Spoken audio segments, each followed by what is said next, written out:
Selamat pagi, Assalamualaikum warahmatullahi wabarakatuh. Berjumpa kembali dengan Budi Rajo di Padepokan Budi Rajo. Kita mulai dengan ngopi dulu. Wow, sedap. Kopinya espresso, kopi aroma Bandung. Alhamdulillah, sedap pagi-pagi. Karena kopi ini dibutuhkan untuk membuat saya menjadi lebih kreatif, lebih mencerahkan kreatif. Kata saya, cek urang mah itu ya. Terus kata saya sih, ini pendapat saya ya. Tapi benar lah ya. Kita bahas soal AI dan kreativitas.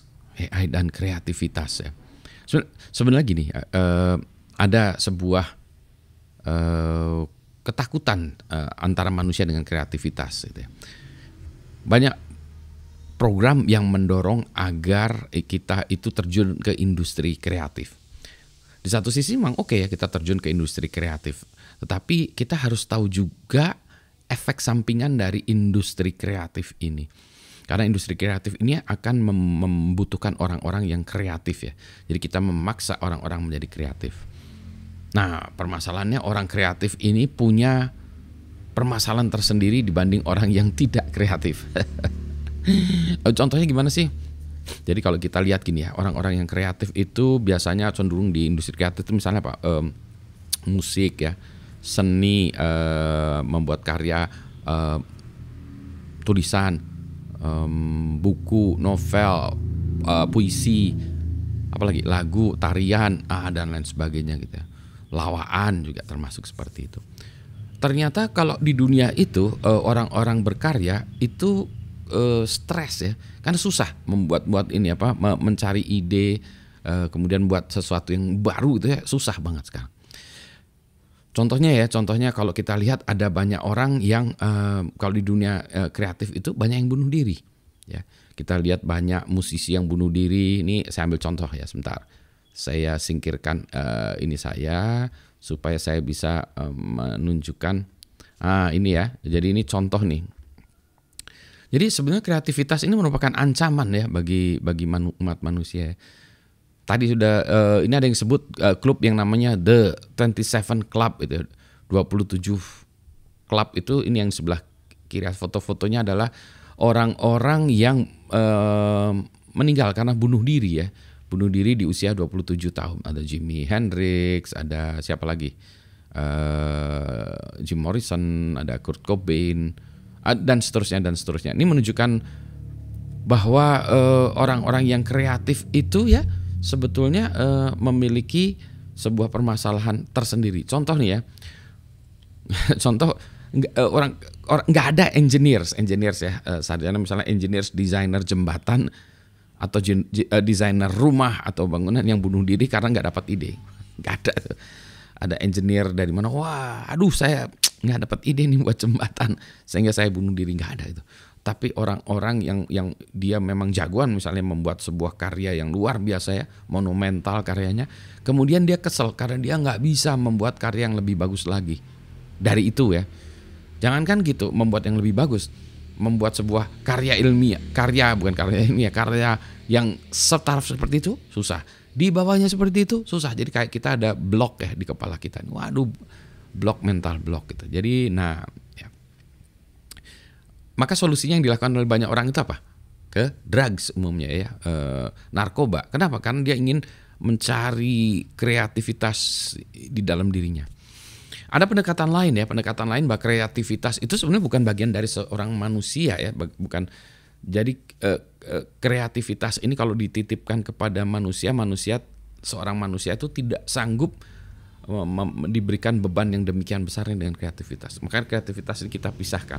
Jadi kreativitas ini sebagai sesuatu atau satu makhluk yang berada di luar kita. Jadi dia datang ke kita, kita tuliskan. Dia datang kita buatkan lagunya. Dia datang kita tarikan karya tarinya. Dia datang ini kita buatkan lawannya. Jadi dia sesuatu yang di luar kita. Jadi ini kita hanya sebagai vessel, sebagai saluran untuk menyalurkan kreativitas. Jadi kreativitas kayak sebuah benda hidup atau benda apa ya yang kita tuliskan. Jadi kita hanya sebagai vessel aja. Jadi ada orang yang kayak gitu tuh. Ada siapa ya, saya lupa. Di dalam videonya Elizabeth Gilbert ya, dia cerita juga tentang siapa nih ya, Tom Waits atau apa ya, dia musisi ya yang pengarang lagu gitu. Dia kreativitas tuh tadinya kan dia berkarya pada suatu saat dia lagi nyetir mobil. Saat tiba-tiba dia punya ide. Ya, jadi tiba-tiba ada ide. Nah, bukan punya ide, ada ide. Celeng. Idenya itu, waduh, kan dia lagi nyetir nih. Nggak bisa dia tuliskan, nggak bisa dia gonjrengkan gitarannya atau apa, nggak bisa dia catat gitu. Idenya itu tadi. Maka dia berhenti, dia bilang ke ini, menunjuk ke atas gitu ya, kan, hey, ide, ide, kalau kamu ingin eksis ya nanti, maka berilah saya kesempatan. Ini kan saya lagi nyetir, nggak sempat dong, saya nggak bisa menceritakan. Kalau kamu memang memang layak untuk hadir, ya ide tadi ya, maka berilah kesempatan, atau kamu silahkan cari artis lain. Jangan masuk ke dalam mereka gitu ya. Jadi ini idenya gitu ya. Jadi ide kita tarik gitu ya.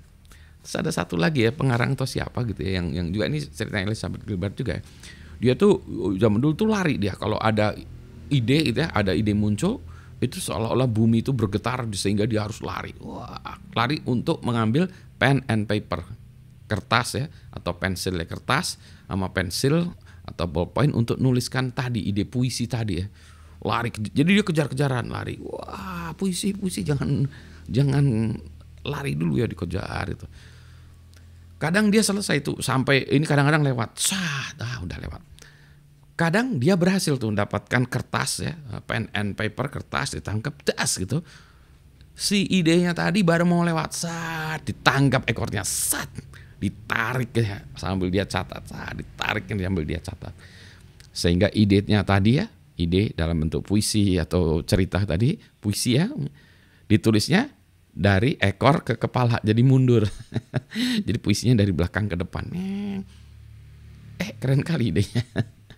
Ya gitu ya. Jadi itu tuh untuk memisahkan diri kita supaya kita nggak terlalu stres dengan kesulitan mendapatkan ide. Nah, dikaitkan dengan AI, nah saya tuh membuat sebuah argumentasi ya, bahwa AI ini dapat menolong kebuntuan tadi. Kalau kebuntuan tadi itu disebabkan oleh susahnya ya tadi bertemu dengan ide, maka orang lari ke drugs ya, ke narkoba, maka ini kita lari ke AI. AI itu bisa memberikan ide, misalnya coba berikan ide ya, ini saya stuck di bait ini gitu ya, di puisi bait ini saya stuck. Saya pengen bait berikutnya itu menuliskan tentang ini, poinnya tuh ini, ada kata ininya. Tapi coba tolong berikan ide lah ya, ide lain gini-gini. Oh iya ya, daripada kegelapan, nah, mungkin saya tulis kegalauan atau keheningan atau keniscayaan, nggak nyambung. Jadi misalnya saya tuh pengen menerjemahkan kata void, kosong, nol, hilang, nggak ada gitu kan ya, nggak ketemu kata-katanya. Nah, jadi ini bukan seperti hanya thesaurus atau mencari sinonim, bukan, karena dia harus tahu konteksnya juga. Ini konteksnya, ini saya lagi ingin membuat sebuah puisi ya, sebuah syair yang tadi gitu ya, void, kekosongan, mengisi di sebelah kekosongan sebelah sana itu ada apa gitu ya. Nah, saya pengen buat kayak gitu, tolong ini ya, berikan saya ide gitu ya. Nah, dengan AI tadi ya, dia bisa mengenerate segala macam berapa alternatif ini, sehingga kita mungkin punya ide, ya itu dia tuh ya, kata itu bagus. Oke, saya masukkan di sini, saya permak kata-katanya lagi. Jadi AI-nya itu bukan menggantikan kita, tetapi dia membantu kita aja, sehingga dia menjadi bagian atau extension dari otak kita, badan kita, hati kita, nggak tahu lah ya, untuk mengenerate ide-ide. Jadi ya merupakan sebuah solusi, bukan ancaman bagi saya. Dan dia mudah-mudahan ya, atau bisa ya, ini karangan saya juga ya, bisa menggantikan kebutuhan terhadap narkoba tadi ya, karena tadi untuk narkoba yang digunakan sebagai alasan untuk mengenerate kreativitas atau berhubungan dengan ide kreativitas tadi, ide kreativitas. Gitu ya. Nggak tahu tapi namanya juga ide gila juga. Oh ya, by the way, ide ini bukan dari AI, ide ini dari saya. Bukan dari mesin loh, ya, atau dari mesin Budi Rajo. Tar dulu, saya pengen ngopi ini, saya mau habiskan ini. Selamat pagi semuanya, assalamualaikum warahmatullahi wabarakatuh. Yang penting adalah sehat semuanya. Assalamualaikum.